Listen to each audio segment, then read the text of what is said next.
جی وعلیکم السلام ورحمۃ اللہ۔ سوال کیا گیا ہے تکافل کا کیا حکم ہے، اس کے بارے میں علماء کی کیا رائے ہے؟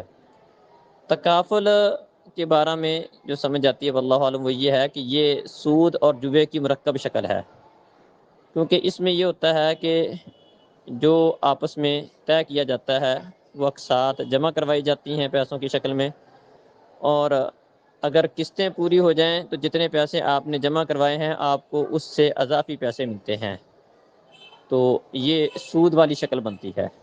اور اگر قسطیں پوری نہیں ہوئی اور آپ کا کوئی مسئلہ بن گیا تو آپ نے 1 لاکھ جمع کروایا ہے تو آپ کا 10 لاکھ کا مسئلہ بن گیا ہے تو آپ کو 10 لاکھ مل جائیں گے، تو یہ جوے کی ایک شکل ہے۔ تو اس لیے یہ تکافل کا معاملہ جو ہے شرعی طور پر ٹھیک نہیں ہے، اس میں سود اور جوے دونوں شکلیں اس کے اندر پائی جاتی ہیں، واللہ اعلم۔ السلام علیکم۔